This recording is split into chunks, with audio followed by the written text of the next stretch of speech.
Hey, everybody. Welcome to this week's Friday live episode of the Certified Badass Online Marketing Podcast. I'm your host, Bobby Klink, and I'm excited for today's show because I'm going to give you you could think of it as like a quick tip, a quick kick in the butt to really kind of help you, make the right decisions and do the right things in your business. Specifically, in this episode, I'm going to talk about why you need to have a purpose for everything you do in your business, and you need to know what that purpose is. So that's what we're going to be talking about because honestly, this is something that I think a lot of people don't do and aren't thinking about. And what I want you to get is that until you actually start being intentional about what you do in your business, you're not going to get the success you want. So I want that to be kind of the reality check for you. And I want you to be thinking about that. Now, before I dive in, if you haven't yet gotten your hands on my coach's free training, Your First 100 Leads, you should go grab it. It's kind of fits in perfectly with this episode because James talks about building your lead list and building your list in a different way than most people do. And again, even if you already have 100 leads, I want you to go take this training. And here's why. Because he talks about being intentional, about having a purpose for your freebie, about thinking through the whole journey and the purpose that you're trying to get out of that freebie and how that will really shape what you want to do. And so when you actually do that, you're going to be in better shape. You're going to actually start getting the right kinds of leads into your system, into your funnel, who are likely to buy. And that's what we want. So if you want to get your hands on this free training, go to bobbyklink.com/100 leads. Again, 100 leads is the slug. So bobbyklink.com/100 leads. With that, I want to dive into today's episode where we're talking about why you need to have a purpose for everything. And this is one of those things where I see a lot of entrepreneurs doing things. They're constantly doing, they're constantly on the move. They're constantly kind of saying, okay, I need to do this. And they just do it. And they don't really think about why. They don't really think about whether doing it moves their business forward. And it's one of those things, that's one of the things that I think keeps us on the treadmill constantly because we're just doing. And we feel like we have to keep doing. And the reality is that I bet probably 20 to 50% of what you're doing, you could just stop altogether because it's not serving any purpose.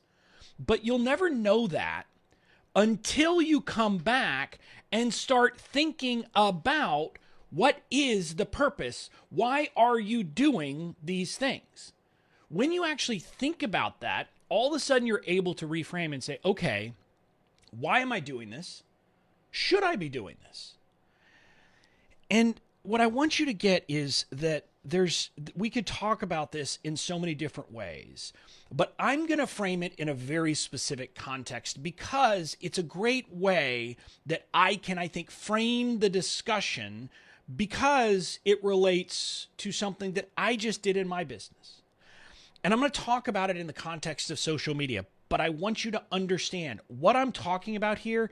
You should be applying this in everything you do in your business.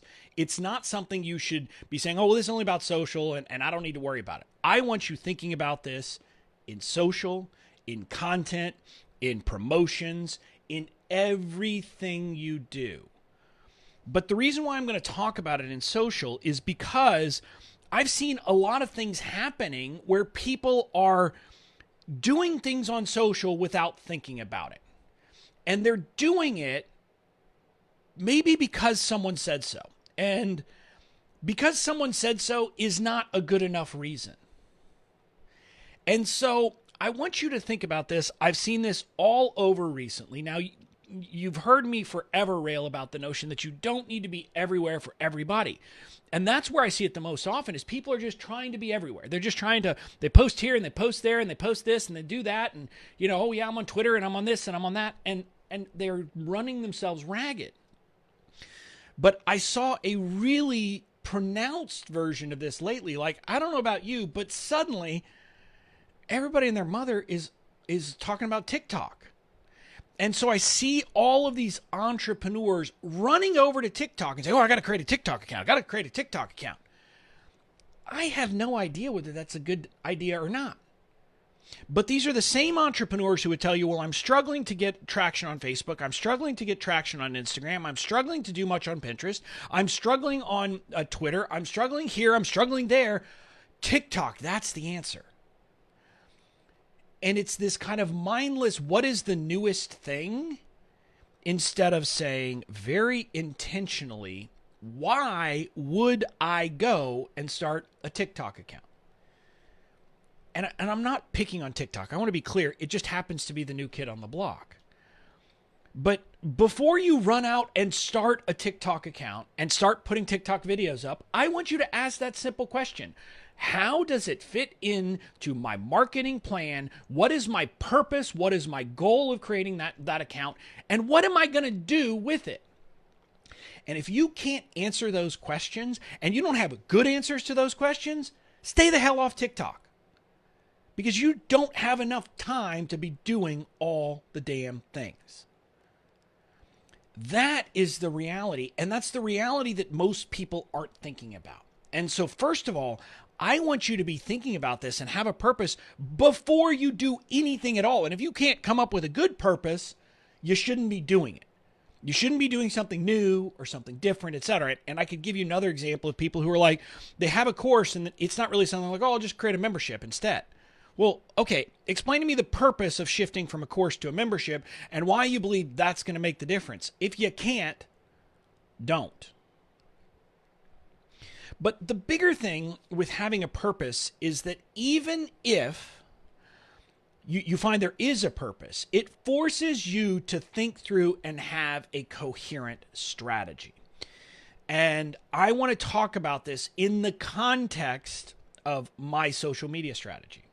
Because we had this discussion recently, Katie, my integrator, and I, we were having a discussion. We were talking about how to rework, our social strategy.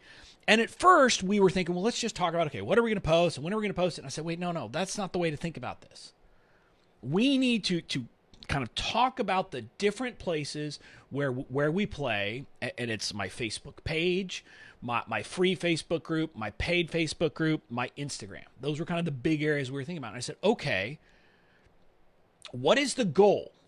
What is the purpose for each one of those platforms? What do we want to achieve? And when we defined those goals for each specific platform and each specific thing on each platform, all of a sudden, everything took care of itself. And let me kind of walk through what I mean by that. So my paid group, like my Fans First Society, that's obviously for support and for retention and delivery and all of that. That one was clear. Didn't have to really think too much for that. Outside of that, what we realized is that my free group, the Badass Online Marketers group, that is the hub of our social media. It's the hub of our social media because of my personality, because I know that what I want to be doing is having conversations with people, building relationships, building kind of the connection, doing the things that I do that are kind of my superpowers and the things I love. And so we said, okay, if that is our purpose, what do the other two serve? What does my Facebook page and what does my Instagram do? And when we thought about it, we kind of came up with a very elegant way to look at it. And I'm going to be rolling out a little bit more of these things and this concept, and it applies to email marketing, but it applies more broadly. What we kind of realized is there are kind of different pieces of the journey. And I looked at social and I said, okay, I'm an email guy. Let me try to think about my social components like I would think about email marketing. And what I recognized was that essentially my Badass Online Marketing is kind of like what I do with my weekly emails. That's where I build connection. That's where people get to know me. That's where people find me, find my crazy gifts and all my kind of, wackiness and all that. That's about getting to know me and like me. And for some people, not like me, but that's okay. Now, that is kind of the crux of once someone's in my world. And some people refer to kind of your group as your backyard and your page as your front yard and all that. I don't, that's one way to look at it. But I look at it as a place where I'm building the connection over the long term, like I do with my weekly emails. My Facebook page, on the other hand, is where people first come into my world and are like, who the heck is this Bobby guy? And do I want to get into his world? So I thought about it in a context of, it's about giving them the context. It's about letting them understand, who am I? What do I believe in? How can I help them? What do I stand for? And then driving the people who are interested into the group. The goal of the page is to hook people, get their attention, and then get them into the group. Again, the page is not about anything else. Yes, we will post things when we're promoting there, I'm sure, because we have to, because of ads and all that. But do I expect that someone randomly is going to stumble onto my Facebook page, see one of my posts that's a promotion, and say, oh yeah, I want to go buy from this guy Bobby that I don't really know? No. Now, they might. But thinking about my Facebook page as a way to make sales would just be dumb, because it's not going to work. That's not what it's the goal it serves in my model. Now, maybe some people that is the model it serves. To me, we understood that the purpose of my Facebook page, very simply, was to drive people into my group to build a connection with them so they can get to know me, so I can nurture them, so that maybe they'll buy from me later. So that was the page. And so that then says, okay, well, what are we going to do? We're going to post things like we're going to post podcasts. We're going to post things that we do. We're going to help them understand like what I offer. Like we post things, links to the different legal templates that I have where people can buy, not because we expect them to buy. And if they do, fine. Now, I want you to be clear. If you see that and you want to buy, I'm not going to say don't. But it's more about helping people to understand what I do and how I can help them. And then this page or these videos, my podcasts and everything else go on the page so that people can get to know me. It is the way in. It is for them to start to understand who I am, what I do, and how I can help them. So all of our posts, everything we're doing on the Facebook page is around that and about driving them to my group. Then the last piece was to think about, what is my Instagram for? And, one of my friends, Melanie Howe, who just on this live, if you were with me on the page, she just liked it. So I'm thinking she may be sitting here watching. She kind of told me, why not just have some fun with your Instagram? Because candidly, I joke with people that realistically, my Instagram kind of sucks. I suck at Instagram. And part of it is that my heart hasn't been in it. And it's not about community building. That's not kind of what that platform is. And so that's part of the problem, right? I mean, if I'm not building community, if I'm not there actively, if I'm not engaging with people, the reality is that it's going to be hard to really build an Instagram because, that's what social media is. It's about connecting. And so, I looked at it that way and I said, okay, maybe one day I'll get there. Maybe I will at some point get to the point that I have the bandwidth to spend there. But right now, why don't we simply think of Instagram as a way to funnel people over to what we care about? So Instagram, we defined our goals and our purposes as two: drive people to my podcast and drive people to the group. And that is it. Those are the only goals we have there. Now, my Facebook ads manager, came up with an idea to start to maybe build some engagement over there and use Instagram kind of like the page of getting people to really get a sense of who I am with just a small ad spend by kind of showing them some of the posts so they start to understand who I am and how I can help them. And that's good because ultimately, in my view, Instagram will serve a similar role as my Facebook page. It's about where people start to get to know me and then can make the decision, do they want to go deeper? And if they want to go deeper, I'm going to say two ways. Listen to my podcast, come over to my Facebook group, because that is what we want to do. And I hope that you can kind of see how suddenly when I defined these different purposes, these different goals for the social media channels, everything else falls into place.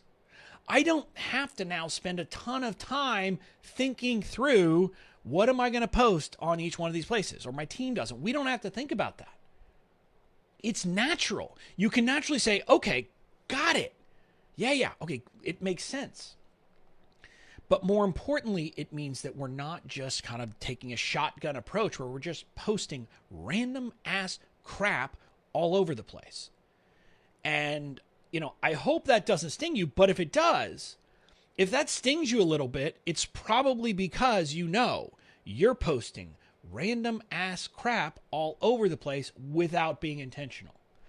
So whether it's on social, whether it's on your customer journey, whether it's on your freebie, whether it's on your offer, whether it's on your messaging, everything you do should have a purpose. And you should know that purpose. You should only do something if you can identify the purpose for it. And then you should let the purpose guide the content, the what, the how, all of that, the other stuff. When you know the why, everything else takes care of itself. So my call to action to you today is figure out the purpose for everything you're doing in your business and focus on that purpose, and then let that guide what you do. When you do that, what you're going to find, I'm going to tell you, is you can stop doing a lot of the things. You can stop hustling yourself to the point that you're exhausted. You will stop doing the things that are not moving your business forward, and you will start focusing on the things that do. That is what will ultimately give you success. So, my call to action, be intentional in everything you do. That's it for this episode. I will see you next Tuesday.